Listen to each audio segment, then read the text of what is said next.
Good afternoon, Pastor Vaughn. Good to have you. Good afternoon, Brother Aldi. All right, so we are going to do this interview, but then guess what? A lot of persons know you from overseas. AGA Church as being linked to the overseas, but you didn't start there. You had a relationship with Duhaney Park Gospel Assembly. But before there, though, where did Denzil Vaughn grow up? Where did the journey start for Denzil Vaughn? The Lord revealed himself to me back in January of 1964. I trusted him. I was a Methodist. I got confirmed in the Methodist Church. I went off to university in Trinidad, got involved in InterVarsity Christian Fellowship, and there got a little more evangelical leaning.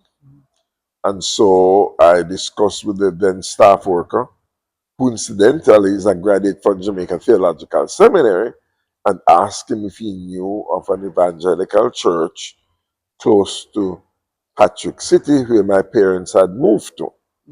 From where did they move? They moved from Kencott area, Mhm. Patrick City,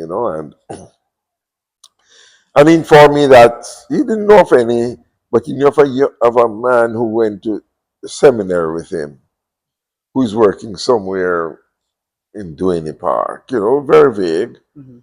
But I searched and checked it out, and I found Duhaney Park Gospel Assembly during my end of my second year in university, Mhm. before my final year. Who was that person that you searched out? Uh, Reverend Lloyd Beery, Mm-hmm. who was the pastor then of Duhaney Park Duhaney Gospel Park. Assembly. Yeah. And how did your interaction with Duhaney Park come about? Did you just go as an ordinary member, or how did the development take place? Okay, good. One, I am very curious. I used to go for walks early in the morning, so I'd go and I'd talk to Pastor Beery about AGA. I've not heard of AGA, to find out the background, how it was structured, how it was supported, and things like that.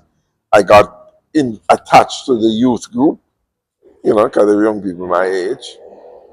And one of the things I discovered is that AGA, unlike other evangelical denominations, was wholly homegrown and supported from within Jamaica. And I was impressed by that, you know. So they were not answering to um, associations abroad or institutions abroad. It was homegrown. And I was impressed by that, that here's a local body that is self-supporting and so forth. So I got more involved with them, and upon graduation, I became a member of doing the podcast for 7. I'm smiling because becoming a member was not easy, and I was a die-hard Methodist Mm-hmm. from birth. But then one good thing is that Pastor Bury was also a Methodist, Ah, so it was easier for me to make that transition. I see. At what age was this that you made that transition? About 22, 22. yeah. Okay. And then you grew up within from that 22 to in Duhaney Park. So chart for me the course of your journey at Duhaney Park, because eventually you ended up in leadership. How did that happen? Well, after I became baptized, um, I remember Pastor Bury appointed me as a delegate to General Council. Mhm. And I objected. I said, I don't know enough about the association. I'm not a deacon or anything like that. But he said, no, I'm appointing you as a delegate. You're a delegate. So I went to General Council. I met some of the stalwarts then of the association. And also I discovered that as I understood more and more of the support of the association, I realized that these were men primarily, and I guess their wives behind them, was really committed to the work of the Associated Gospel Assemblies, and they gave of their substance, of their time, and they were very devoted into it. So I continued to grow. Pastor Beer asked me about becoming a deacon when I was about 23. I said, no, I won't become a deacon until I'm married, because that was one of the stipulations in the scriptures. So, upon my marriage at age 25, he appointed me as a deacon. And I continued to grow with the association. And then Pastor White, after the death of Silas Powell, there was a preaching vacancy um, in the Clarendon circuit. So Pastor White asked me to take third Sundays at Rocky Point, morning and evening, third Sundays. I objected, of course, because I said, I'm not a preacher. But you don't tell Pastor White no. He says, brother there, and blah, blah, blah. So on third Sundays, I used to go to Rocky Point and preach, me and my young wife, and by that time, young child. Yeah. I had a child when I was 27, which is a couple of years later. So you met your wife. She's from Duhaney Park, Gospel Center? Yeah. Okay. So your transition to Duhaney Park was very fortuitous, in more ways Led of than the one. Lord. Led of the Lord. Yeah. And so you continued, and then you became an elder. No, I was offered that opportunity, Mhm. but I was on the verge of migrating. Ah. And I said I needed to prove myself to which other church I go to. So, and qualify for that position from the ground up, rather than going there with that title and seemingly authoritative position. So how was the time at in Clarendon? How many years was that you had to spend there? Wow. I never count, but it's close to 4 or 5 years, I used to go down there. I was stationed there, I Right. used to go on third Sundays. Back Yeah. and forth Yeah. for the 4 years. And how did you find that experience? I think that's where I learned to preach, because I had to preach, um,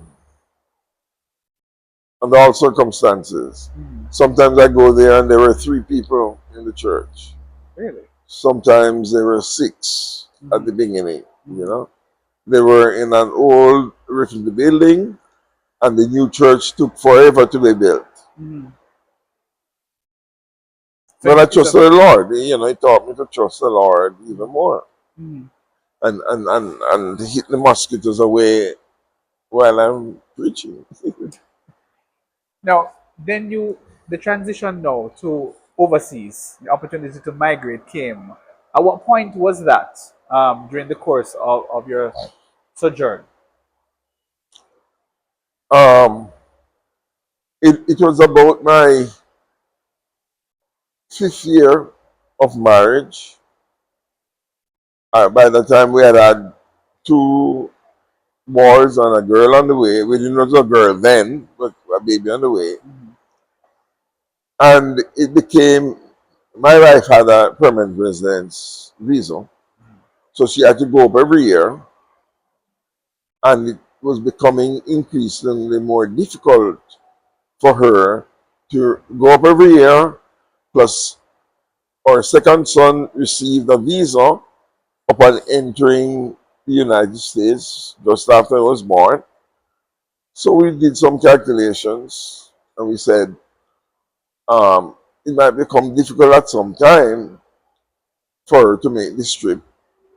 Plus, because of the political leaning of Jamaica, I said I wanted to give my children the opportunity. I had no fear of the politics, but I wanted to give them the opportunity of being free, growing up free, so they make their own choices. And so you left. Yeah. And then when you were over there, how did you now seek to find a church home? Because, having established yourself in Jamaica, how did that work out? Okay.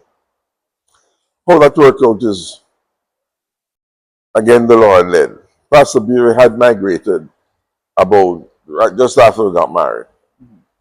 So when we went to New York, at first we planned to go to Florida, Miami area, but then we we visited New York before, and one thing that impressed me about New York is the transportation, the ease of getting around. In Miami, you needed to have a car and everything, no buses, everything was far. Furthermore, the Ivy League schools were in the Northeast, and that was one of our motivation for migrating, that our children would be exposed to the best education. So we went to New York, and in New York, we found um, Olivet, Passabury, and the Saints up there. And we started going, primarily just me going every Sunday morning at first, because Lorna had to stay with the babies, you know, and we continued that way for some time. So you became integrated in Olivet. Yes, yes, as much as we could, because we lived in Brooklyn, which is, wow, A huge borough. 25, yeah, 25 miles away from the church, so we could only go once a week. So we got integrated as much as we could. And then you transitioned. Right. While attending Olivet, we got the news that a new work, AJ work, was started in Brooklyn. And when I checked that out, it was some distance from where we lived, but on a rough day, you could walk it. It was about um,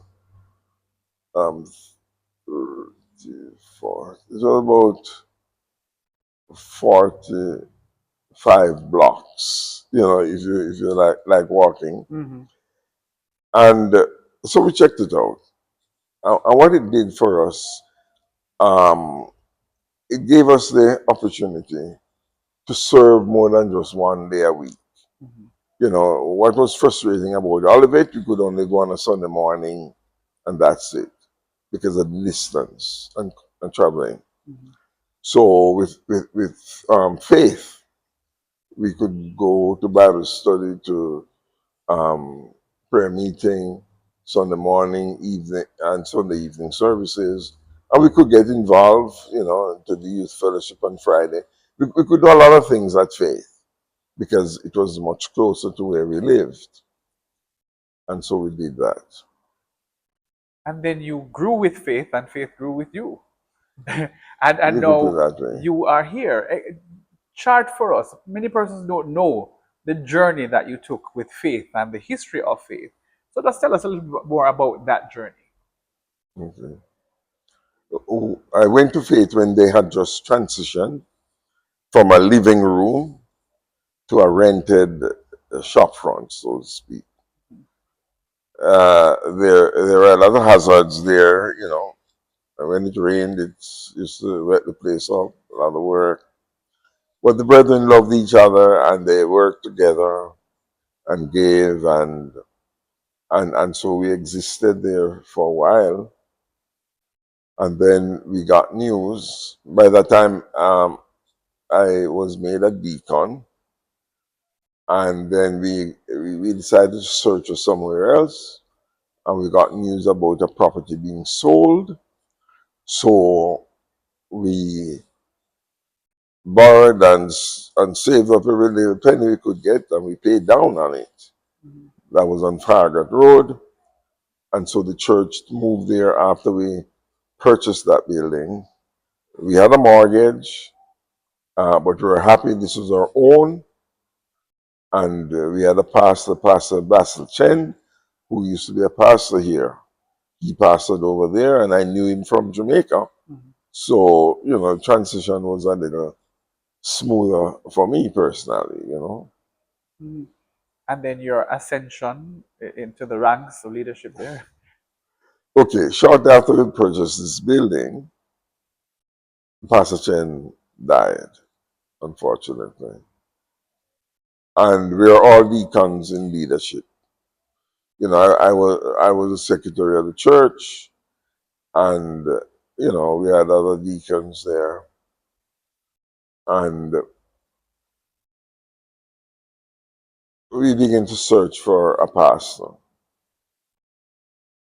We had a few applicants, but usually they are from far and they never really came up to the standard we were looking for. So the church asked me to be the pastor. I was taken aback. I said, let me pray about it. I had certain personal difficulties in doing that based on the size of my family and the needs of my family and the track record of pastors' children in the AGA. So I prayed and asked the Lord what solutions He give me for these until eventually they accepted me as a pastor. What year was this? This was in the year 1985. Mhm. Right? Our youngest child was 9 months when I was ordained and installed in the one ceremony. Mm.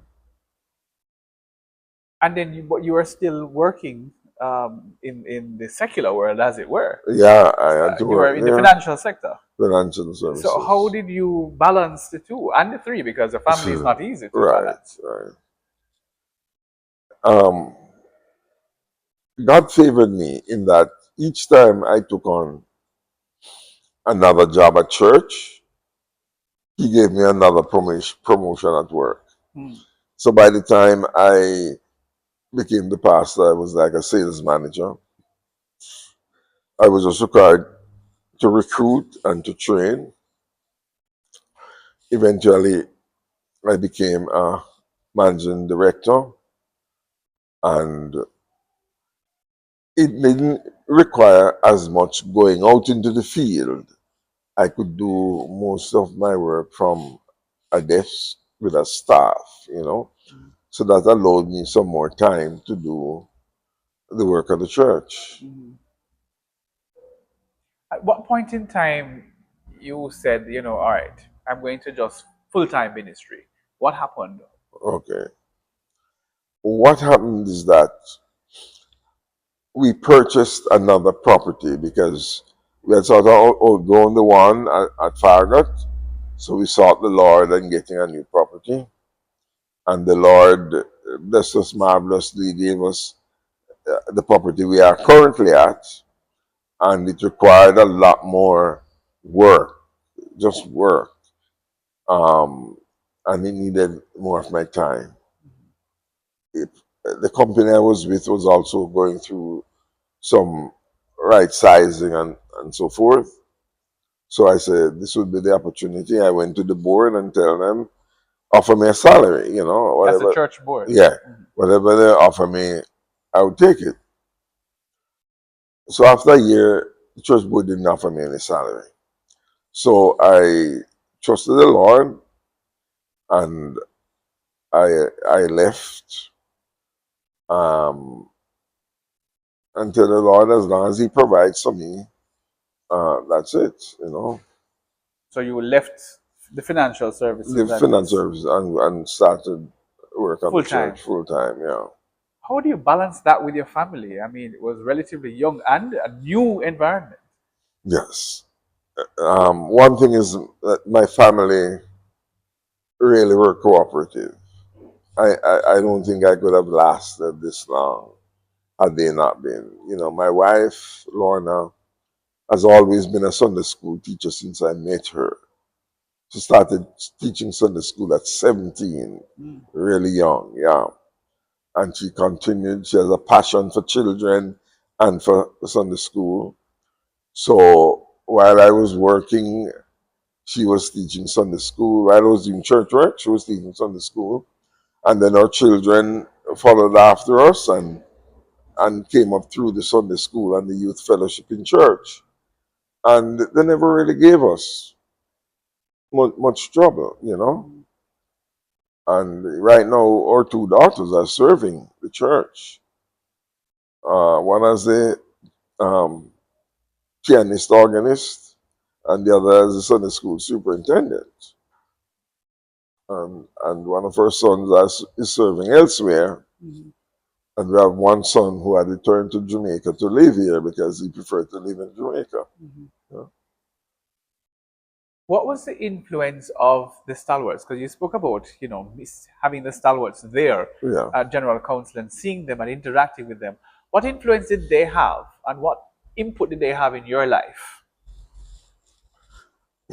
The influence they had, one I can remember until now, how they handled issues, how they debated issues, how they approached it from a biblical and constitutional point of view. Um, I think I admire that of them. And also, I like their commitment to the work on a whole. Um, I can speak about Pastor White personally, who likes to assign you a task and you can't object. If you object, his favorite expression is "brother there." Do that, you know. And Albert Karam, was really influential in how he supported the work and how he provided for the work. I think those two mainly impressed me. Curtis Cole to some extent, Um, and so, I even remember after when we bought this last property, I asked Pastor Karam to come and take a visit because somebody informed me that ask Pastor Karam to come and look at it, right? And his words to me were, "Brother, there, I can't come now, but I can send you $100,000, 8 years a loan and 20 as a gift, you know." And that came in good to help us acquire that property. Well, we had acquired it before, but it came in good for us to stay stabilized in that property. Mhm. And what is happening there now? How has it grown? How has it changed over the years? It has changed. First, when we acquired it, it was a dump. Nobody really wanted it. But we worked and we labored. We had a brother there who was a builder and had a hardware store, and he put a lot of his effort, knowledge, and money into it. So we transformed that dump into a place where we could worship. We had um, a apartment upstairs, that we had there for caretakers. We eventually used it for like we're having functions and things like that as a gathering place. We also moved our worship space or sanctuary from the smaller area of the compound to a larger area that we're able to fashion, Mhm. and we are worshiping there now. And the ultimate end is that we are hoping to develop the property into a church and some apartments as part of our service to the community. And membership has grown over the years and It has has. grown over the years, but now, especially after COVID, it the membership has sort of leveled off. Mhm. More people are coming in, but we still have an online service that people attend. So you don't find the sanctuary as full as it used to be. Mhm.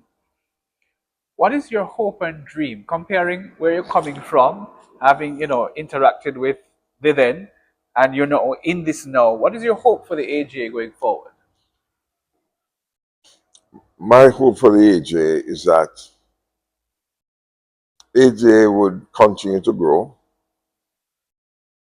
and watch their um, biblical soundness. It's not just a matter of numbers, not just another matter of psychology, but also obedience to the scriptures I'd like to see AGA takes on an international posture.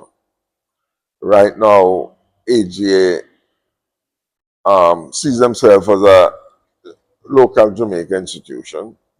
They might have churches elsewhere, but I don't know if those churches are properly integrated into the AGA as such, you know. Um, for example, and I said this as general counsel, I'm not taking things out of school. No president of AGA can come from the states in the constitution, right? The president has to be here, and one has to consider what's the type of relationship or value that would claim a relationship from which people can't proceed to the ultimate in the organization. Mm. You know, so I won't say AJT come from an international structure because even concerning finances and legal transactions, those are hurdles um, for Jamaica to, to deal with. And even churches abroad, if they want to send money into the AJ here, is faced with an obstacle. It costs so much just to send it, you know. So getting an international structure would allow them to operate freely across the globe. Well, Pastor Vaughn, thank you so very much. Thank you for your insight. Thank you for your knowledge. Thank you for your service to the AGA. And may the Lord continue to bless you, pour out upon you, and expand your boundaries beyond what you can think, ask, or even imagine. God bless you. God bless you. Thank you for the interview. And there you have it. Pastor Denzil Vaughn,